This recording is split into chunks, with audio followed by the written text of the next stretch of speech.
let's go ahead and get into this. Starting up at the front, we have a Motor Guide 12-volt saltwater trolling motor. This is an older tracker graph. The customer plans on replacing that and upgrading it later on in the future. So let's go ahead and disengage this trolling motor real quick. Okay, this hatch was a complete last minute decision. It was supposed to go up here. There was 2 of them, and we ended up having to make some changes. So it actually ended up fitting just perfectly with the bow plate and the deck. So this is one big drop-in storage compartment for the customer. I mean, you can fit 2 or 3 small children in there, you know, possibly a 30 to 80 pound catfish, somewhere in that range, you know. I'd be doing some like Mary Poppins stuff, like pulling brooms out of here and stuff at the boat ramp just to confuse people. Maybe make it my rod locker, who knows. And there's green LEDs in every single one of these lights, which you'll see once the sun goes down. Then we have rod holders up here in the front. In the center, we do have a seat post mount right here. This is probably the coolest feature of this entire boat. Okay, you fold this back up on itself, and then you have a complete jump seat. Okay, this jump seat, we have it on the website. You can buy just the jump seat, but I needed this to be a little bit special for this front deck. So this lid was added in Illinois up at TBNation Outdoors.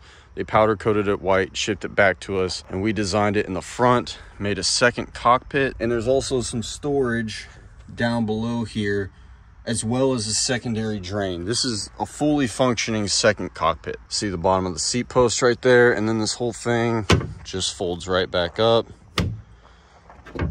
And then you have a flat and fishable front deck. Now in here, he did lose storage. This is all of his battery and electronics compartment. We have all the flow right controls on that side for the live well. And on the opposite wall, we have a battery on-off switch, trolling motor circuit breaker, and fuse block. That little box is covering up the backside of this 6-gang switch panel. And then over here we have a Garmin. I believe this is a EcoMaps 93 SV. We'll go ahead and show you guys this deep stow, which is actually a rod locker. This will hold 10 rods. Here's the rod butt side. There's actually a wall behind here. Here in the middle, the rear deck, 18-gallon live well. It's a 12 by 30 by 12 flow right premium kit, all installed inside of there.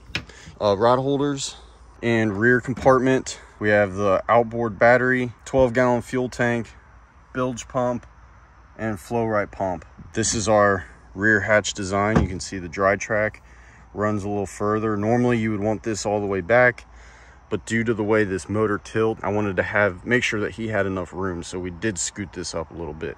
Plus he didn't want the rear seat post in here, so that kind of saved us a little bit of space. For the last compartment on this left hand side, we have a large deep stow.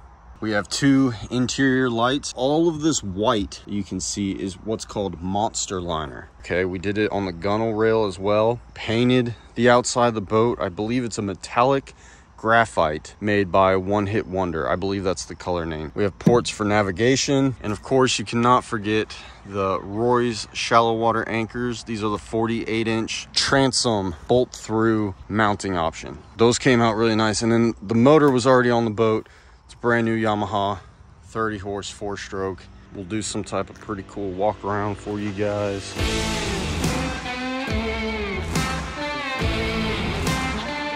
Probably talk about the turf here. Almost completely forgot about that. This is Hydro Turf Snow Camo.